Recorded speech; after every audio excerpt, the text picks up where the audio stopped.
a lot of really awesome workshops out there that you could have selected, and I thank you for selecting this one. There's some I'd like to be at right now myself.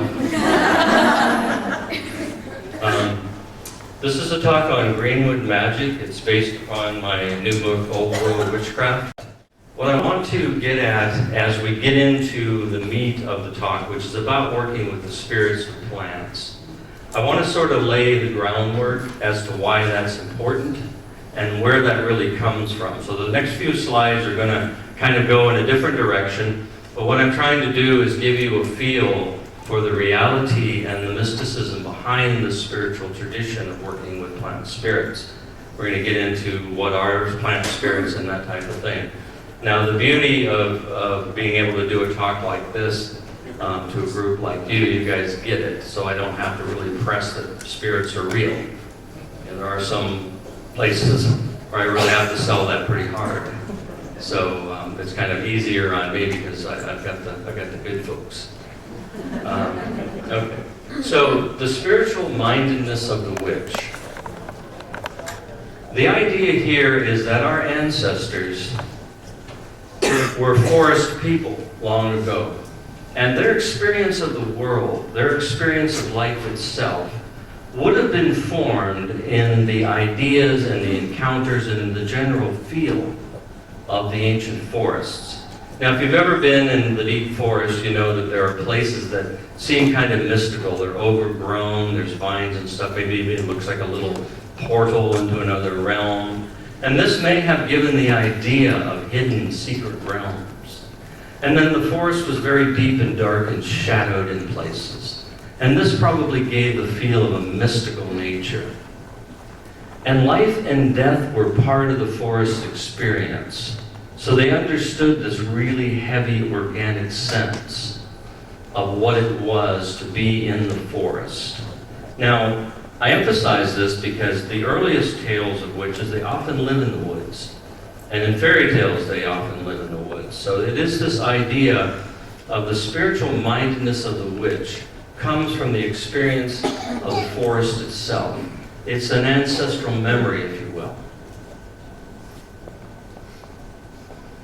Now, here in the woods, they would have also been very aware of the overworld, you know, being a forest people, seeing between the branches, the moon, the sun, the stars, you know, these objects sort of moving in the distance, and yet there's the world clearly defined by branches.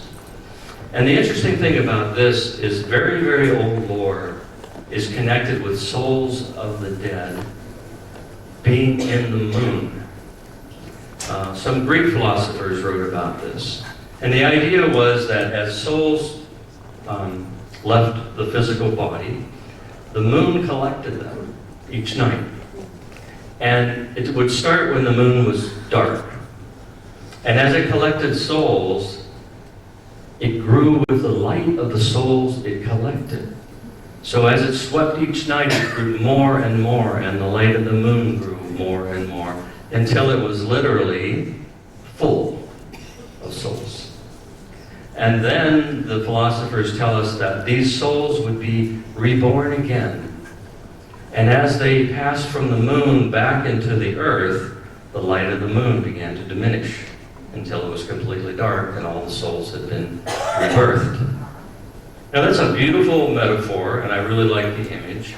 And in my tradition, we do have that rooted idea. Now, the beauty of this is, if you look at this picture, think of primal thinking and the idea that, doesn't it look like these branches go to the moon and from the moon? And the idea was that these souls traveled along the branches to the moon world, and then came back across the branches into the world of mortal kind. Now, the thing about this is we do know that there is ancient lore about beliefs about souls being born from trees, that people were born from trees. And in current folk traditions, it is still not uncommon to take a young sapling, split it in half, open it, and pass a newborn child through the tree to be birthed. It shows up in many cultures. It's a rooted idea. And here, this connection, this deep connection with the tree and souls and birth. So that's the otherworld connection too, which we'll see in a moment, because there is a lot of fairy lore that is associated with trees and this idea of another realm of existence, the world of mortal kind and the world of fairy kind. One thing I want to touch upon is the idea of what I call the leaf people. Now, one thing, there's a biologist named Rupert Sheldrake. I don't know if you've heard of him, but he's sort of on the cutting edge of a new technology in biology, which he calls morphogenetic fields.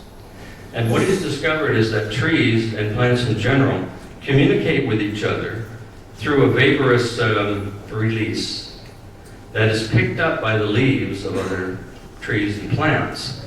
And the studies showed, for example, that if one tree was being infested by, say, a beetle or whatever, it would release this, let's call it a mist, it's a nicer word, and the other trees pick it up on the wind from their leaves, and it has been demonstrated that they thicken their leaves and their bark against the invasion of that beetle.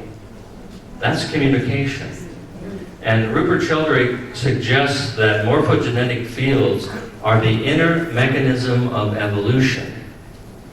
That things have to evolve much faster than we've ever thought in order to adapt. And he thinks the process begins quite early with this exchange within the morphogenetic fields. So, the leaf people. So I always try to get back to my point somewhere. The leaf people. In my tradition, what we do, when we enter a forest, we are very much aware that the forest is aware of us. And because we have a bad reputation in the plant kingdom as human beings, the plants are very nervous when we come along. So what we do is at the entrance of where we're going to go into the woods, we stop. We take a leaf on a tree very gently, and we touch the veins on the leaf at the tip, and trace with our fingers back towards the stem. And all the time we're communicating that we're not there to harm, to damage, to take, that we want to be in the beauty and the harmony and the resonance of the woods, and that we honor and venerate, as our ancestors did, in common cause with nature. So we communicate that through touch and breath, breathing on the leaf. And what happens in our belief system, and in Rupert Sheldrake's suggestion, is that the plants then release that information. So we turn the leaf very gently and we blow across it towards the woods, so that the intent is received by all the vegetation out there, and then we enter the woods welcomed by our kinship. So that's part of the Greenwood magic, is the idea that the trees are listening. And I believe they are, and I experience that they do. And try that. See the difference when you do that, as opposed to not doing that. In Greenwood Magic, the spirit of the land, of course, is very important, because the land is sentient as well in our belief system. Old lore is very much about that, the spirit of the land, the genus loci, the idea that there is consciousness in the land, consciousness within rocks and trees. This is a very, very old belief. And it is true, there is a consciousness even in a rock. But it's not the kind of consciousness where the rock's going, well, I'm a rock, and it's morning, and it looks like a nice day, and, oh, look, there's a lizard passing by, It's not that kind of consciousness. But it is an awareness that is connected to all things. And that's why these things have power. That's why we wear stones and necklaces and rings, because there's a consciousness. As modern people would say, it's the vibration, but it's the consciousness of the stone. Now, I want to touch on the teachings of oak and boulder, because this is something very dear to me that I stumbled upon in my research. I was reading Hesiod. He was an ancient Greek poet. I was reading his works. I read a lot of very boring dry works because essentially I have no life. But I do it so that you don't have to. Anyway, so he talked about, now Hesiod, will give you a little quick information about him. He was a Greek, lived around 800 BCE. And in his writings, he's the first bard of Southern Europe to put the teachings and the myths and legends into writing. So he's very important. He's the prototype of everything that came after. He says in his opening story that he's sitting under a tree and the 9 muses are sent to him by Zeus to have him write down the entire story of creation. So he's quite taken with this honor, and he wants to differentiate himself between the peasant beliefs and the idea that Zeus has chosen him with the 9 muses to tell the deep, deep story. So in order to differentiate himself from these rustics, he says, my teachings are not of oak and boulder. And when I heard that phrase, oak and boulder, I thought, the earliest teachers, the earliest awareness. And this is emphasized real quickly by a story, a true story about some anthropologists who went to South America to study under some shamans that were very renowned for their power and wisdom. And through a translator, they had a conversation. And they said to the shamans, oh, we're just so honored to be here and learn from you. We've heard such great things about you. We want to, study you and yada, yada, right? And the shamans are looking at each other sort of puzzled while these guys are saying this. And one of the shamans, when he's done, one of the shamans says, well, we're very flattered that you would come to us to be taught. Because the truth is, when we want to learn something, we go talk to the trees. And it hit me again, oak and boulder, the earliest teachers, these primal guardians of knowledge that tap directly into the earth. Rocks sitting and buried in the earth, trees rooted in the earth. We're going to talk about this idea of the organic memory of the earth. And that's where a lot of this stuff is going to come from in the plant magic that we're going to discuss. So sort of let that sort of mellow a little bit, the idea of the organic memory of the earth, and we'll talk more about that. The earliest word that we have in Western culture that has been rendered witch in English is an ancient Greek word, and the word is pharmakoute. And that probably sounds familiar, and it should, because that's where we get pharmacist, pharmaceutical. The pharmakoute were the knowers of plants. They knew the properties, they knew how to extract things from plants. So I call them in my book the plant people. I refer to the early witches as the plant people, and I think it works well in the theme that we're going to be talking about. What we need to remember is that in ancient times, they didn't understand science the way that we do today, so they did not know that there were chemicals in these plants, you see. They didn't even know about the idea of intoxication as we understand it today. We know historically that whenever in ancient times somebody got high off of a plant or got drunk from drinking the fruit of the vine, that they thought they were possessed by the spirit of the plant. That's hugely important to the understanding of how to work with plants. Because the important thing to understand as witches, Wiccans, or whoever are working with these things is the idea that we must not rob ourselves of the magic by being modern people thinking in modern ways. We have to return to the rootedness and the awareness of our ancestors, because that's the root memory. We're going to talk a lot about root memory. Very important. The ancients believed, literally, well, let's just say this. Picture a time, this is hard to do as modern people, but picture a time that our ancestors lived in where they had no idea what the moon was. I mean, today we know, so we're robbed of that magic. Think of a time when you didn't, had no idea what that could be.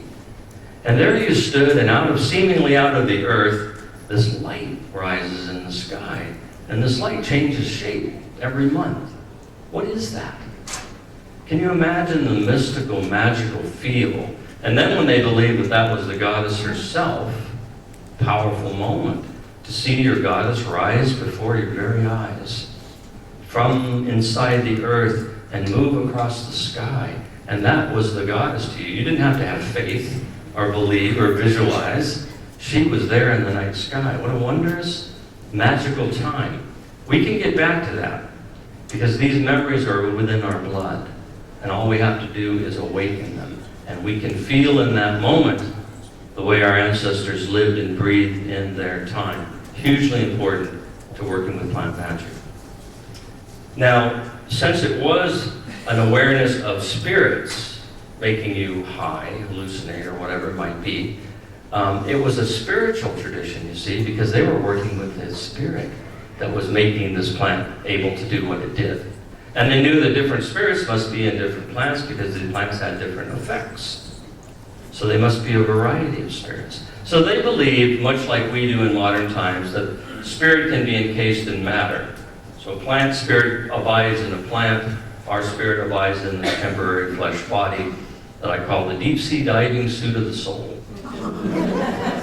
And we put it on, splash into the material world, and we walk around, we can see stuff and touch stuff, you know, and that's exploring this dimension for whatever time we have to do that. So these are the traditional plants of witchcraft: aconite, henbane, hemlock, belladonna, foxglove, mandrake, and hellebore, among others. These are the key ones called the traditional plants of witchcraft. Stephanie and I grow all of these plants, and we have mandrakes that are now 13 years old. And they're wondrous things. We dig them up on Samhain, we bathe them, clean them, and then replant them. And there's a technique with that to honor the plant spirit. At one point you are allowed to harvest a piece of the mandrake root, and that becomes what's called a sorcerer root in plant magic, and you carry it with you in a pouch. And the idea is that it keeps you in touch at all times with the mandrake. And then the mandrake collective spirit is attached to you, and you have access to plant knowledge rooted in the organic memory of the earth, where all the secrets of every witch who ever lived abides. We're going to talk about that. Chthonic spirits is a big deal with the plants because it was believed in ancient times that our ancestors were in the underworld. And the roots of the plants go down into the underworld. So the idea that these plants are also connected with ancestral spirits was a big belief in ancient times. The earliest references to witches, particularly in the Christian era, is that they communicate with the dead. That charge or allegation or whatever we want to call it is there long before any of this nonsense about the devil being associated with witchcraft. It's always about the church complaining about these witches who go to the crossroads and communicate with the dead. And people go to them to hear from the departed loved ones. Of course, the church can't see that as positive, so the church says the witches pretend to be able to speak with the dead and rob grieving widows of money by doing so. You know, this is the old attitude that anything a witch does is obviously a negative thing. And as I said in yesterday's talk, that ain't so, you know, because I said yesterday, no one thinks they're evil, and no one thinks they're the bad guy. I mean, you don't get up in the morning and go, oh, I'm the bad guy. I'm the evil one, and I think, oh, I'm doing some evil today. You know, people don't do that. I mean, people do heinous acts, but I don't think in their minds they think they're evil. Evil is a perspective, isn't it? You know, if you're on the receiving end of something really heinous, that can seem really evil. It may not be to the person that's doing it. So anyway, that's the connection with chthonic spirits. Here we go. The organic memory of the earth. How many of you are familiar with this term, akashic records? Can I see show of hands? Okay, a lot of you. Excellent. Well, for those of you who aren't familiar with it, real quick, it's the idea that every deed, act, whatever ever arose on the planet is somehow recorded in the prana, the ether, the bound ether of the planet. Almost like a computer hard drive, you know? It's just down, it's got all this data in it. In witchcraft, we look at it a little differently because we don't see it in the prana of the earth per se. we see it down below the earth, because the idea is that every living thing that ever existed on this planet, when it died, went into decomposition, into the earth, where the earth is made up of minerals, and we know that minerals retain energy. So literally, the life force, the memory, the knowledge, is in the mineral composition of the earth. Every living thing has imparted its collective experience into the minerals of the earth. We call that shadow. Shadow, abiding beneath the earth, the organic memory. So the idea here is that every witch, sorcerer, magician, druid, whoever lived, they have passed on the essence of their knowledge and experience and wisdom into shadow. Now the cool thing about this is this idea that the minerals, which in my tradition we call the bones of the earth, the bone memory of the earth, these plants on the roots, the very fine hairs on the roots of the plant, extract mineral from the soil. The larger roots extract moisture. So plants are literally pulling memory out of shadow, aren't they? As a metaphor, they're able to tap that. If you can gain rapport with the spirit that abides within that plant, you can tap into the memory it's willing to pass to you. Well, why would you want to do that? What's the advantage of doing that? Well, one of the advantages is, say you want to write a ritual, and you really want it to be rooted in the knowledge of the earth and the seasons that wash across the planet. You really want something organic and rooted, rather than drawn from, Joe's Book of Magical Rituals. So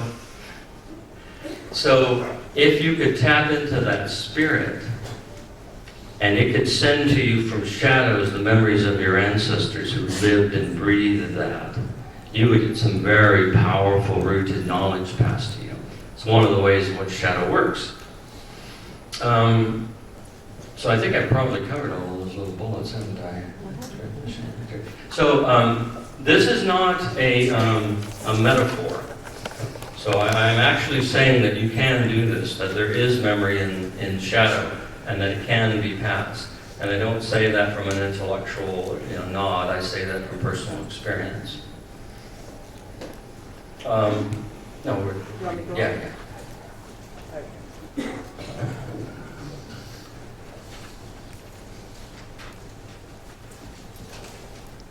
Okay, so now that I've sort of waxed philosophical here, we'll talk about some more practical things. These are the magical correspondences of plants. So in working with plants and their spirits, you can use the different parts of the plants for different needs you have magically, ritually, whatever you want to do, and I'm going to touch on these. If you're working for something spiritual, maybe even a spiritual message, an elevation of your spirituality, maybe somebody is seeking a path and they really want to find that spiritual path, you can use a plant and its spirit to make a little talisman or a potion or something for that individual. So you might choose to use just the flowers, because the idea in plant magic is the scent of a flower is the communicated breath spirit of the plant. So when you take a plant and you breathe it in, you're taking in the spirit of the plant. It's talking to you. It's the breath of the spirit itself. And that's why scent is hugely important in plant magic. And we all know that because we all use oils, scented oils in ritual. Well, what you're really doing is that scent around you is the communication of the rootedness of that whole thing. And you're constantly in communication, breathing in and out, exchanging breath with the spirit.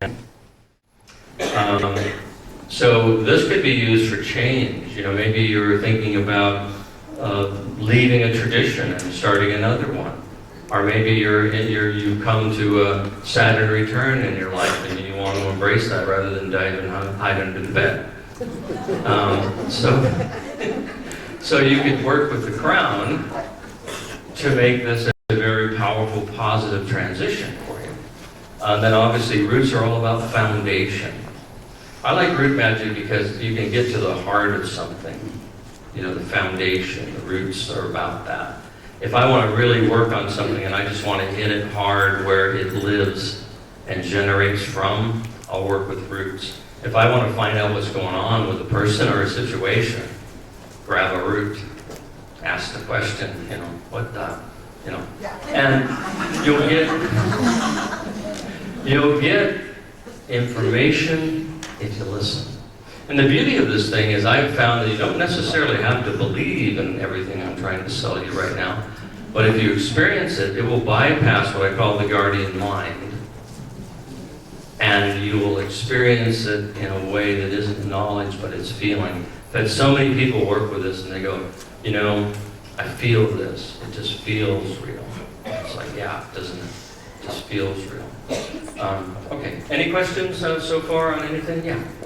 Yes, I'm sorry. My question is, do you recommend us working with this where the plant is still alive, or will we draw from the earth's energy when the leaves are dry or the flowers are wilted? Excellent question. The question is it about working with live plants? Is it about working with the dried plants? Is there a difference, I suppose? Was one work better than the other? In my book, because I'm working with the toxic plants, I'll use that word, I have devised a system of sigils to work with the plant spirit, because I don't recommend that if you don't really understand these plants, I don't recommend that you touch them. They're very, very potent. Some of the plants are actually deadly.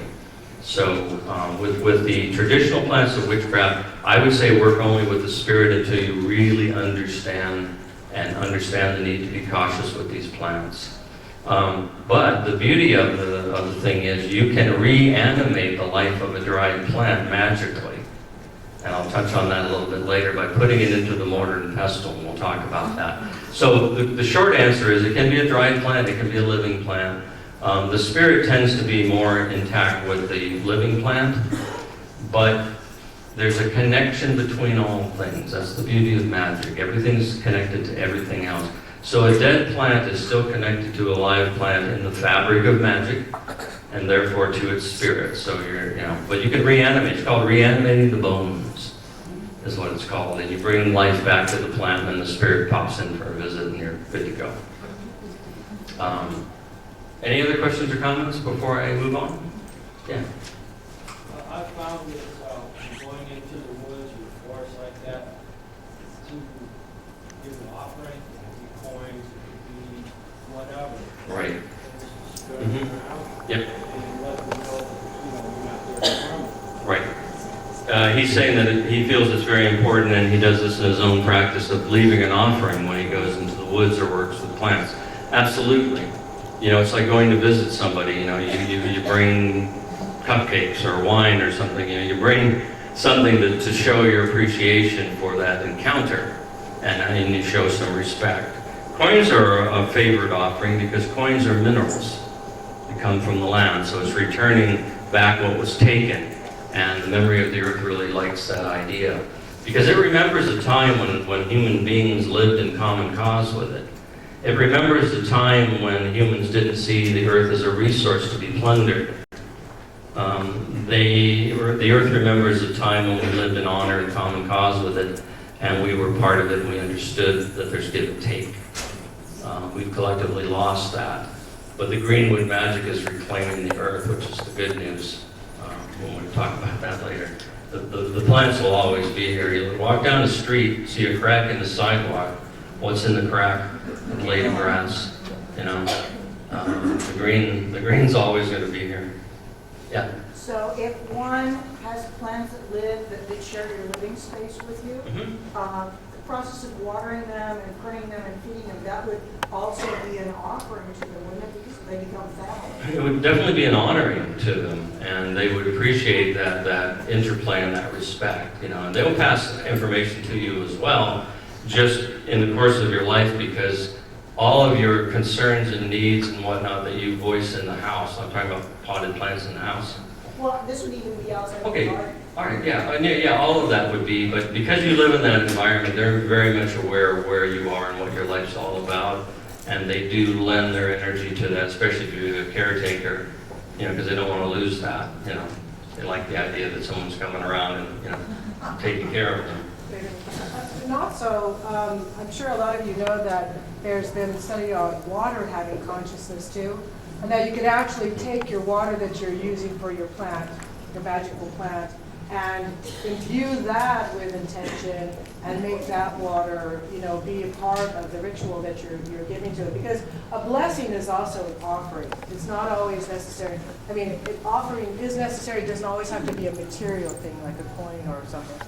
And then I also wanted to mention about, I don't know who asked about the other part of the plant, but when, for instance, when I raise my rue plants, they're a live plant, and I nurture them for the intent that I have in the idea of working with the spirit. So if it's prosperity or if it's protection, which they're both known to be, I can actually take the live plant and harvest parts of that. The bud I can harvest, the flowers I can harvest, the leaves I can harvest, the stalk I can harvest. If I wanted to take part of the crown, I could even dig it up and probably cut that transitional piece off of it and then put it back in the ground again, and it would probably re-root. And again, pulling it up and taking some of the roots off of it and putting it back in, because that's something we do with the mandrakes as well. A lot of the little feeder roots that are on the very large mandrakes, we'll harvest those. But again, we just put them back into the earth. So it's really a magical process to nurture a plant up and, you know, bring it up into its fruition, and then even unearth it and work with it, and then put it back on the ground again. It's really amazing. Mm-hmm. I have a basil plant that's going to be 60 years old. Oh, wow. And it, you know, and I cut it and it grows for people. And you know, I'm not a person that likes to talk to my clients about they like their privacy, it seems to me. You know, they really don't care what I think. But they're really happy. You know, I live in LA, so it's a very nice climate, but it's really amazing to me that a basil plant would live so long. And I, you know, its grandchildren are all over. Mm-hmm. Well, one of the things we always encourage our students to do, especially when it comes to in bulk time, when you're cleansing and purifying and you're getting ready to plant the new seeds for the new harvest that you're going to have during the year, is that you pick a particular plant and you even if it's from a seed or even a you know, a budling, that you start working with that spirit of the plant, and you actually imbue and work with that plant with a goal that you want to reach for that year. And so you and that spirit of that plant are sharing that the whole time, and you have this interaction with them as you're growing them up and really talking with them and using them. And then at the time of harvest, you're able to speak to the plant and say, you know, we've come to our, you know, our fullness, and now I'm going to harvest you just like the harvest Lord, and you're going into, you know, you're going to be used for X, Y, and Z, and, you know, thank you so much for this relationship, and you talk about what's come of that. So it's really this fantastic magical idea of going through a whole cycle of that and having it be a part, again, of the wheel of the year for you, especially here in Southern California, where it seems to be sunny so often. So before we move on from this, I just sort of got into it about healing. I think somebody maybe has somebody in their life that's probably pretty natural that needs healing. And so I'm sort of called to say that these can be combined for healing, and you can make a tea or a tincture. I wouldn't drink it depending on the plant, you know, be very wise about that. But you can certainly make something that can be anointed even onto a piece of cloth or something. You know, so for healing, I would definitely use the crown for transition from unhealthiness to healthiness.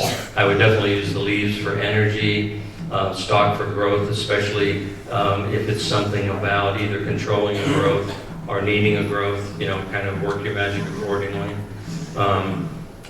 Really, there probably isn't anything in there that would be left out if you really think about it. It's almost like the entire plant could be incorporated into that.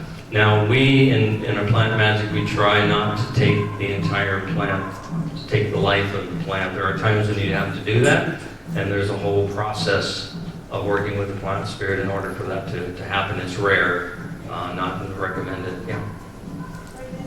Do you think there's a difference in the communication level between the plants that grow through one of the seasons and the communication level with a large tree that's very old? Can you talk about that? I think it was the question, is there a difference between a relatively new plant and one that has been for many years, like a tree, versus something in your garden? Is that the idea? Well, the communication is Is it different because of that, though?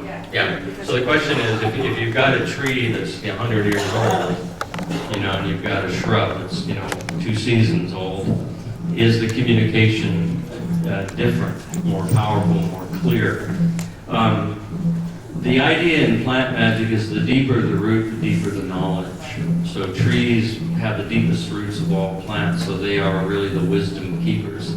Hence Hesiod's reference to oak and boulder, the idea of this very old thing. So the communication is different. It's very old. I'm sort of getting this visualization of the Ent, in Lord of the Rings, taking a very long time to say. But trees are immensely powerful, and the cool thing about trees is where we just, we moved back to Massachusetts a couple years ago from San Diego. We were looking for good weather, and we had this tree in the front, and we began working with Shadow and the Fae and the Spirit of the Land, and the tree started to grow these immensely intense faces in the bark. It's the awareness, and through that is such a huge communication. When a tree is willing to show you the spirit face that inhabits it, that's a powerful moment. But yeah, the communication is different. However, they all do tap into shadow. And so you can get the knowledge you're seeking from anything that taps into shadow. Just be aware it's always flavored by the spirit that inhabits it. So you're getting that perspective. Just if we went around the room and asked people here different things, we'd get their perspective, which may be different from the person over here. So that's the way it is with plant spirits too. They have their particular point of view, and they're all valid. You put them all together and you come to the complete knowledge, which is the value of working with plants. So don't let any one plant try to convince you that there are some plants that will do that. I have little wanted posters up. Okay, let's go to the next one.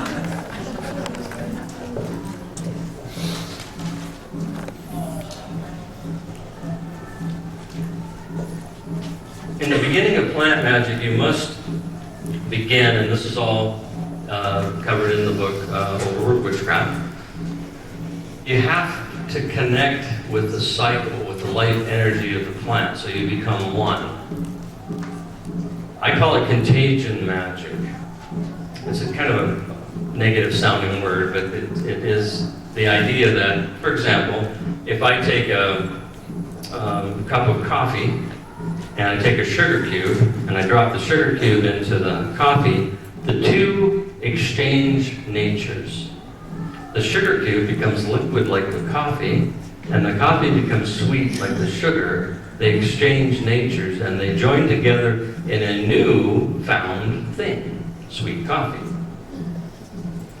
This is what we do when we first enter into the plant kingdom mechanism. So we have to align ourselves with the plant cycle and with the mystical cycle. And let me just adjust this here to show you. This requires a prop. Nope, the other, it's right behind you. It's right behind you.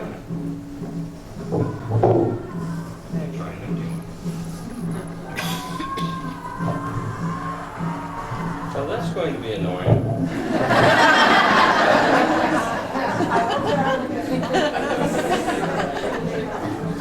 I have some plans just for that. I can't.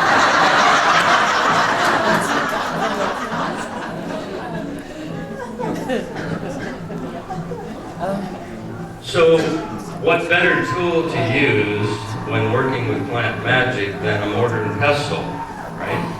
because it is the device that refines, blends, and joins together substances into new substances. So this is the primary tool of old world witchcraft, the mortar and pestle. So what we do is, the belief is that we have within our blood, the living river blood, the ancestral memory is flowing through us all the time. So what I always like to do is call first upon my ancestors who abide in shadow, as yours do, and I start with a heartbeat.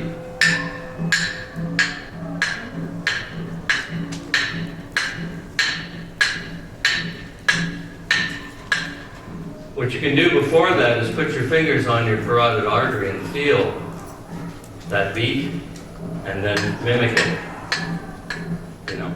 Now, if you've got one this one, see a doctor quickly.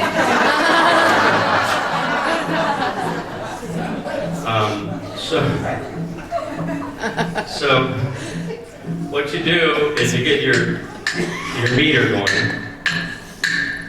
Seed to sprout, sprout to leaf, leaf to bud, bud to flower, flower to fruit, fruit to seed. Seed to sprout, sprout to leaf, leaf to bud, bud to flower, flower to fruit, fruit to seed. Seed to sprout, sprout to leaf, leaf to bud, bud to flower, flower to fruit, fruit to seed. See, that puts you in, what you're doing is you're mimicking that cycle within you, so that all the things that you will do next come from the power of the cycle of seed to fruit to back to seed, the whole cycle of creation itself. You're claiming and empowering by joining into that rhythm. And that was kind of cool when you joined in, because I was thinking of a coven doing that together, or an entire festival doing that together. What incredible energy that would be. Then the next thing you want to do is tie into the mystical cycle, which is the idea of your connection to shadow, where this power is going to come from. Because now you claim the power of the plant cycle. You as the creator, you as the seed who can bring fruit to seed again. That's the power you claim. Now it's time to draw deeply into what animates and drives that. So again, you would go shadow to spirit, spirit to earth, earth to season, season to plants, plants to tender, tender to garden, garden to magic, magic to mortar and pestle. Shadow to spirit, spirit to earth, earth to season, season to plants, plants to tender, tender to garden, garden to magic, magic to mortar and pestle. Spirit to shadows. Shadow to spirit, spirit to earth, earth to season, season to plants, plants to tender, tender to garden, garden to magic, magic to mortar and pestle. But what you've done now is you've imbued the mortar and pestle with that interconnection of shadow and you as the seed bearer, keeper, and generator. So the next thing you do with that object is going to be very powerful, because you're fully charged and your magic is just right there in front of you. And one of the things about the beauty of magic is, to me, the idea of full potentiality. The idea that anything is possible is pure magic. So this helps you get into that headspace. See, because it's hard to just come home from like your work, you know, and you're pissed at your boss and the traffic and everything, and you go in and you decide to do a spell, and you just walk up, you know, grab your mortar pestle and put some plants in there. You've got to do what I call stop the world. You know, you get that? I see some of you nodding. You stop the world. You let that go and you claim yourself in this way, and it's very powerful. And the beauty of that is it displaces everything else. That's part of our magic. See, we don't banish anything in our magical. We create an environment in which that which we do not want to be cannot exist. We displace it. We don't banish it. We create something that in its presence it cannot remain. That's the plant magic. I'm thinking about doing that over here.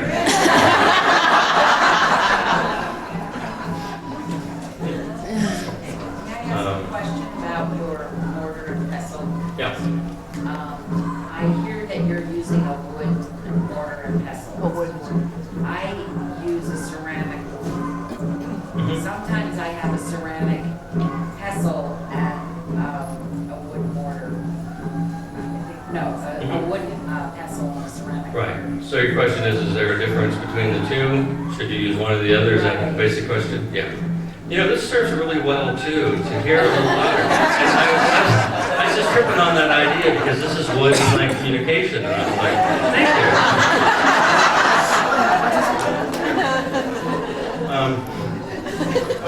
So the idea is, doesn't matter. And it does, but in a good way. Because both can be used. I like to use the stone ones when I'm working deeply with shadow because it's a mineral.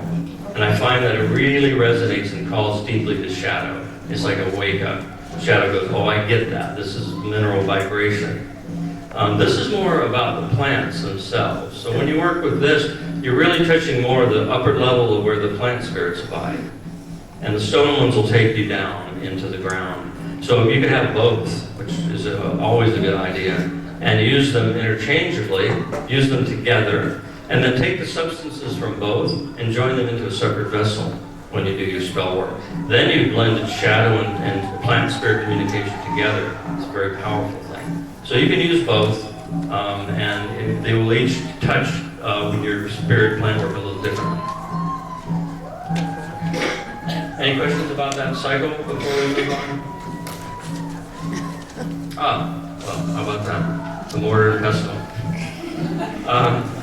In our tradition, we have names for them.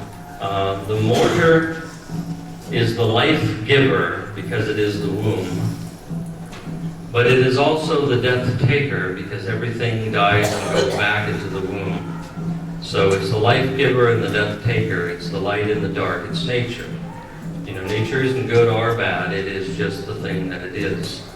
If a storm comes through and gives needed water to your plants, that seems like a good thing. But the storm's not going, I'm going to do a good deed today and rain on these poor dry crops. It's just rain. And if it goes through your field and destroys all your plants, that can seem like a negative thing. But the storm didn't say, oh, let's go screw with Joe today and just ruin his crops, you know. That'll be fun. So our ancients didn't see nature in that way of good or evil. They understood its ways, and they tried to communicate with it. And that's how they did it. You know, it's funny today because, you know, I'll often see on the news, you know, the storm's coming, and they treat it like some science fiction creatures on its own, you know. And, you know, storm watch. And, you know, board up there and board this up in the bag, sandbag, and, you know, like some demonic thing, you know, is lurking out there. We should all run away, run away.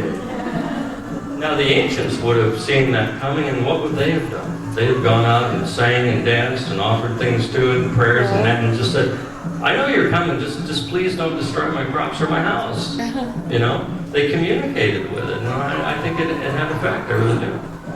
Today we're so divorced from nature, you know. That's why nature doesn't know what to do with us anymore, except for get rid of us. And that's a whole other chapter. So that's the order. The pestle is the horn awakener in the position of the phallus. It's the horn awakener, the awakener to life, the call to regeneration. But it's also the serpent slumberer when it does that. You've all had experiences with that, I'm sure. So, being Italian, I tend to be more like this.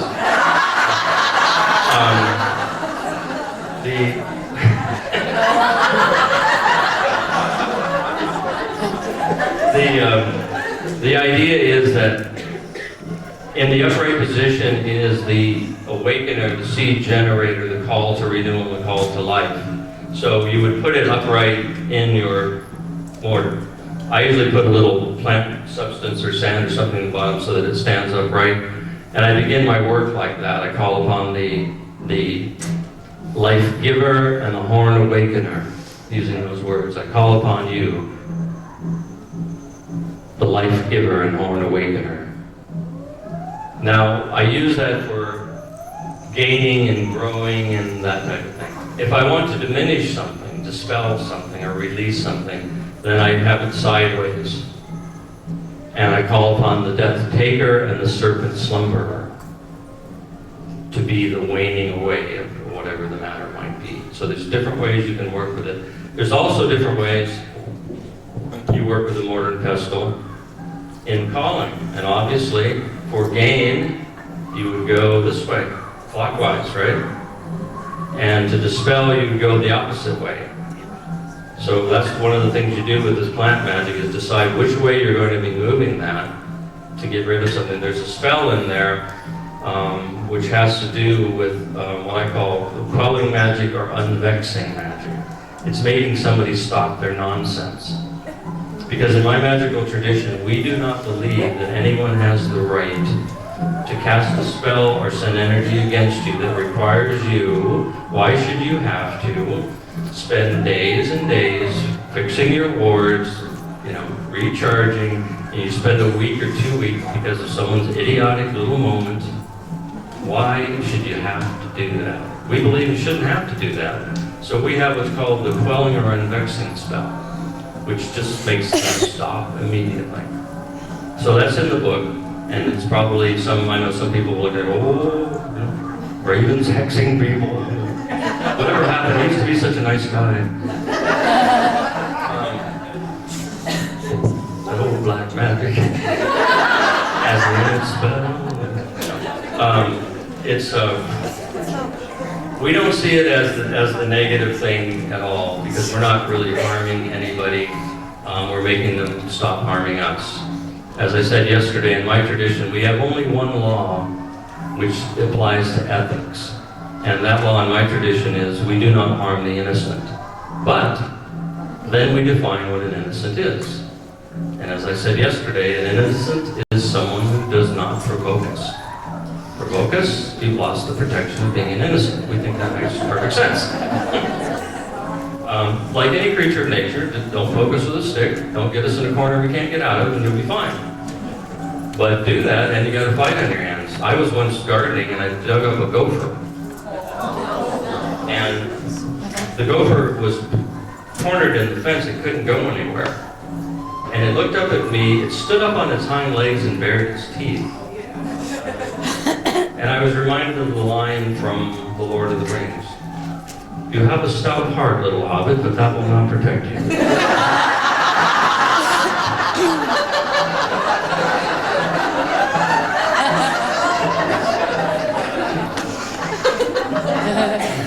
So what did you do to the cat? Oh, I didn't kill them.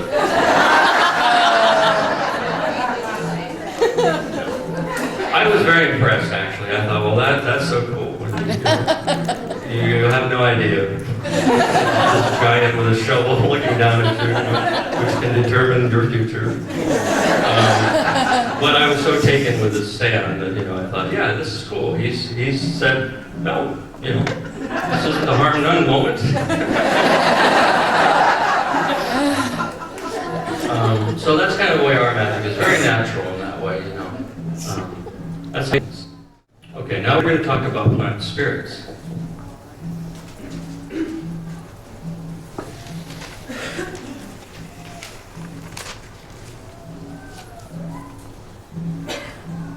As I said earlier, there are true spirits, meaning sentient beings, that abide within certain plants, which is how the traditional values and properties of plants came to be to begin with.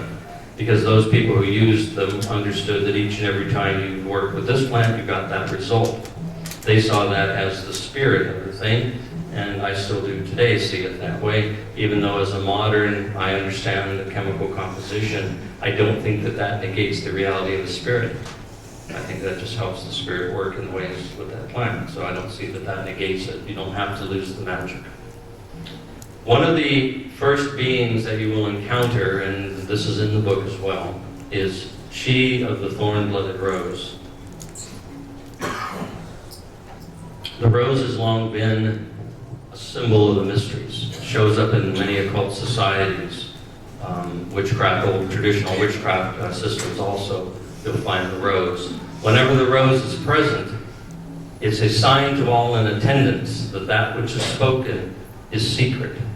To stand under the rose, sub rosa, is to keep the oath secret. She is that first challenge. She is the first encountered spirit because you have to get by her and have to have her approval before she will introduce you to the other spirits. And it's a simple process, but it's the small challenge. We call ourselves in my tradition the thorn-blooded witch because we become a thorn-blooded witch by pricking a finger and allowing several drops of blood to fall into a cup of water. And then that water is poured out on the base of a rose bush. And then we take liquid chlorophyll, which is the green blood, and we sip that.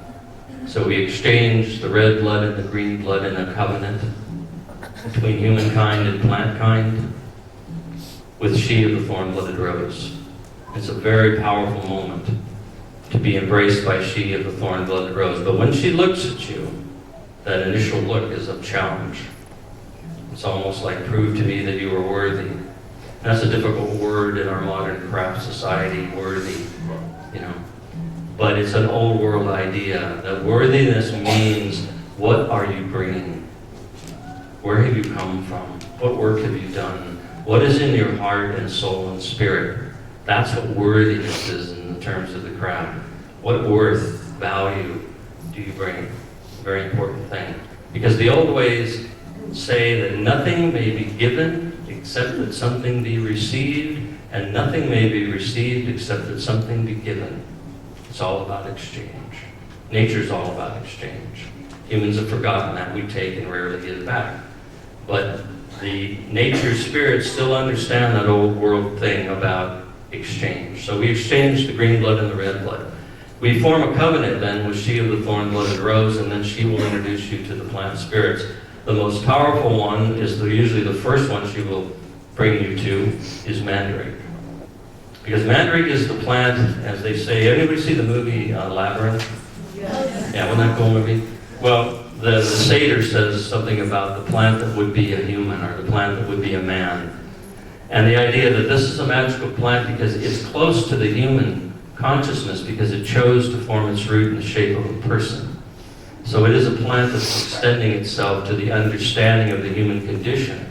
And therefore to bear the sorcerer's root of the mandrake, or to grow one and have it be your companion, is to live in that union with the plant kingdom and humankind.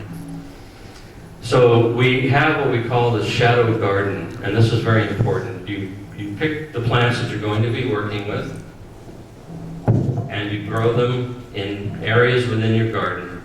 And whenever you do a ritual, you take the debris, the wax, the ash, whatever it may be, anything that's not toxic to plants, and you separate them out, and you work into the soil the ash and the remnants of any ritual that pertain to the nature of the plant. You see? So let's say, for example, you're working on relationships, and that would fall under rose plants. You do a ritual that's to heal a relationship or draw a relationship or even terminate a relationship. You take the remnants of that ritual, you go specifically to the garden where the roses are, and you trowel that into the soil there.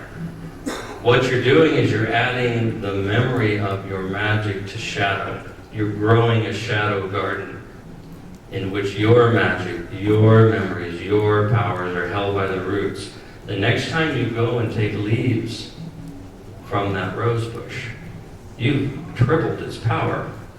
The next relationship magic you do has not only the juju of that rose, it's got the juju of every spell you cast. Isn't that powerful? That's passed through that. So those leaves now are very, very potent. And this is the idea of the old world witch, the tender of the garden of magic. Because she and he knows that what you put in is what you draw out. So that's the shadow garden. Just be very careful not to put anything into the soil that is toxic. You don't want to damage these plants because you'll damage your relationship with the plant, and the spirit is not going to like that. And it will tell you so in dreams. Now, dreams are an interesting thing. I want to touch on this. If you've ever heard me give a talk, you've heard this example, so please bear with me, but I think it's a good one. We have two types of consciousness. We have the waking consciousness, which we're using right now. I think most of us. Yeah, okay. And then we have the dream consciousness. Now, the waking consciousness is what I call the guardian mind. And the guardian mind's job is to tell you that everything I'm saying up here is nonsense. That these are just plants. Come on, Raven, get over yourself. These are just plants. And that nothing's really happening. It's just your imagination. You know, why don't you go work at Walmart? Now, no offense to any Walmart workers out there. Dream mind is the mind that accepts the reality and the potentiality of anything. It's where magic happens. It is that part of our mind that allows magic to work. For example, and here's the analogy I always give, if you're driving in a car in a dream and it turns into a bicycle, what do you do in a dream? You start pedaling the bike, right? You accept it, most of the time. Sometimes you go, what? But usually you go with it. You pedal the bike is the point. You're standing on a street corner in a dream and a bus pulls up and the door's open. What do you do in a dream? You get on the bus. You don't know where you're going.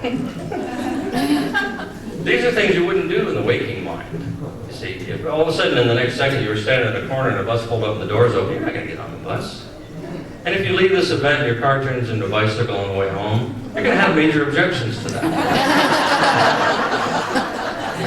Your guardian mind is not going to allow that as a possibility. But in the dream, that's where the reality is. All is possible in the dream. So what you'll find, at least initially, is that plant spirits speak to you in dreams. They cast shadow to you in dreams because they know that's the only time you're going to accept the reality of this. You can fully embrace it, and you must. That is the key to magic, to fully embrace it. It's the dream mind, or what I call the mystic's mind, because you can bring that mind into waking time. But the guardian mind is a little tricky. And I talk in a section in the book about how you have to marry the two together.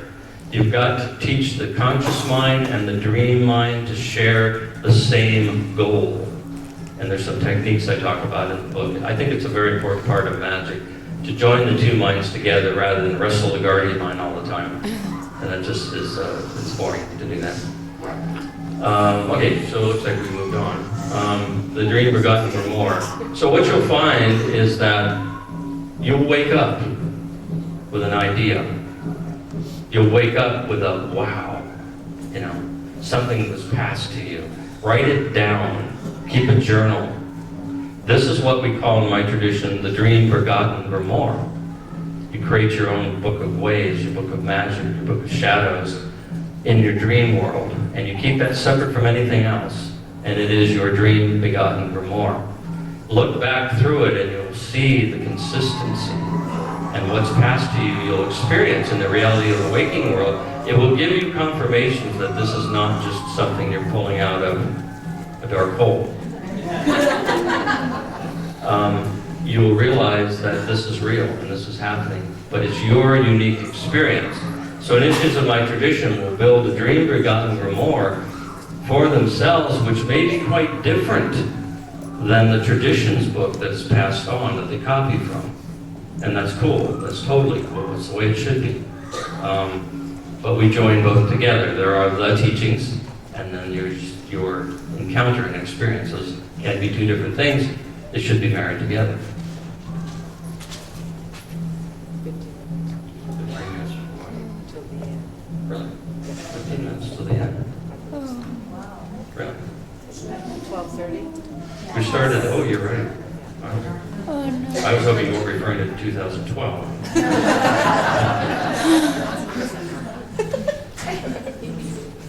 Certainly, you don't want to be this to be the last thing you ever heard. Okay, so I have to move quickly. We have a connection with the fairy.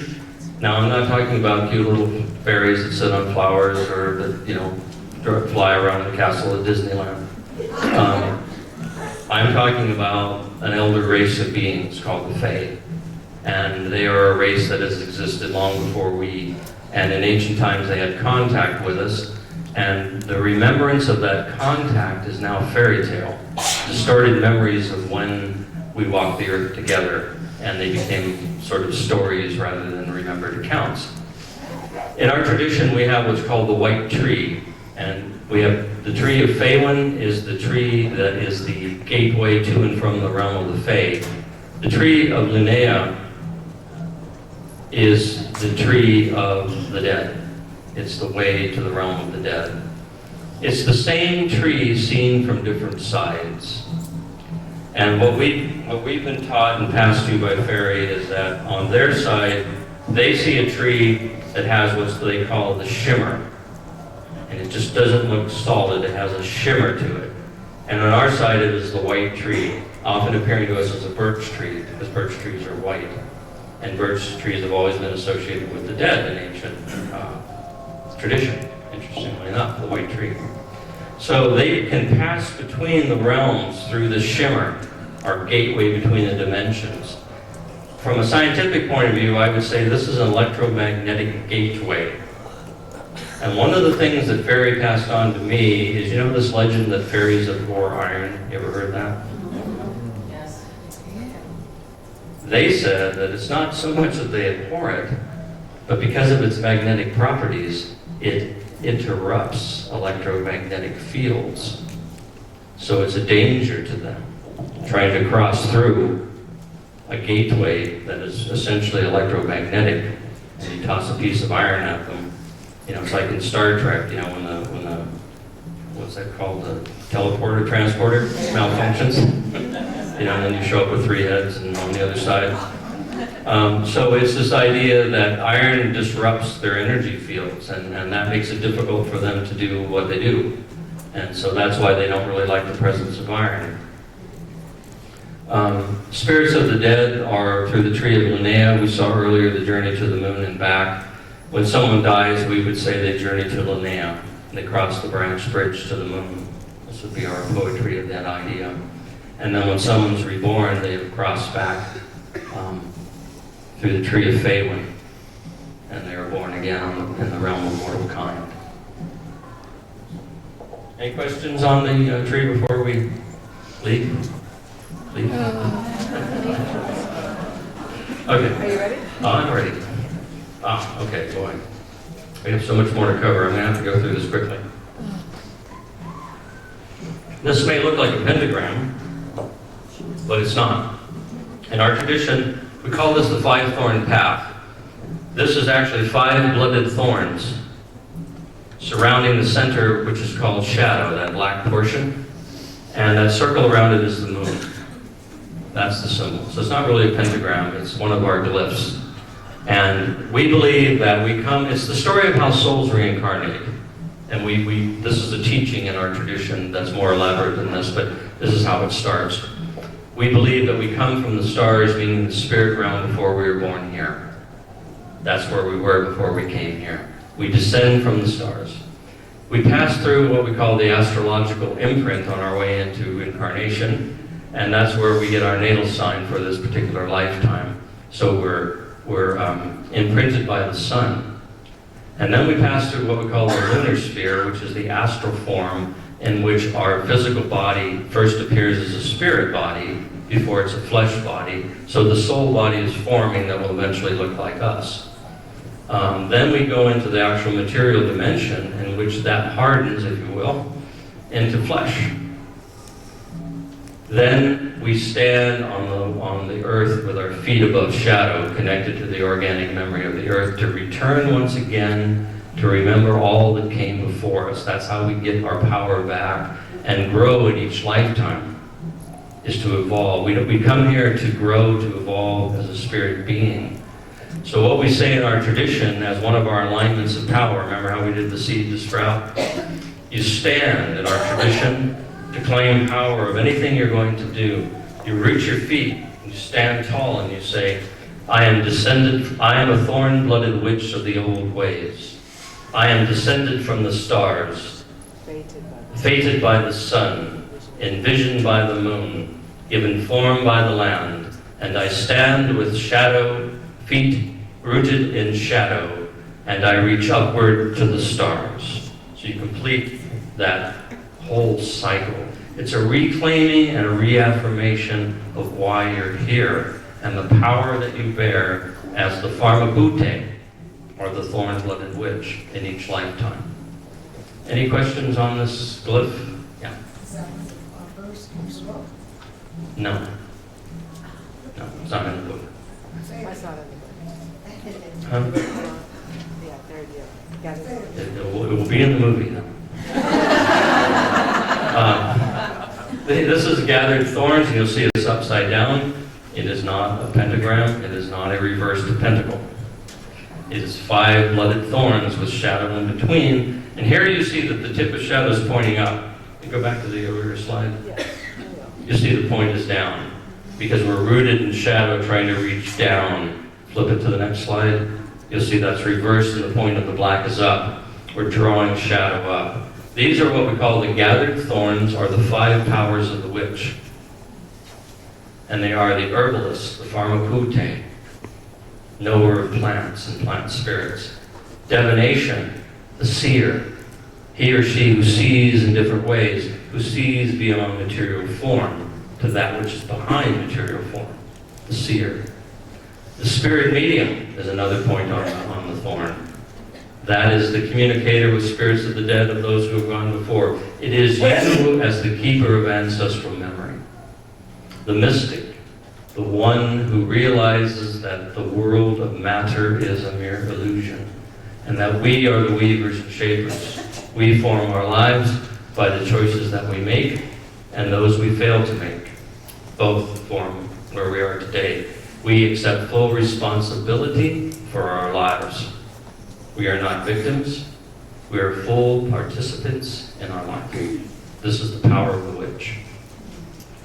Then magician, the one who knows that all of this is shapeable, that all of this can be whatever you want it to be by pulling energy in. Magic is the ability to take a thought and make it a thing. For example, the screen was once someone's idea. They thought, I think I want to have a projector image in a conference room, and I need something to do that. So they had to envision this. They had to think about it, draw it out, think about the materials, the dimensions. They had to work it through their consciousness. And when they did, we say it formed an astral replica, or a spirit replica on the inner planes of that screen. Then the elemental forces came into play, earth, air, fire, and water. All the materials that it took to create this bound that thought into a thing that is here on this plane. So really, this is someone's idea made manifest. That's magic, as far as I'm concerned. Let's do that.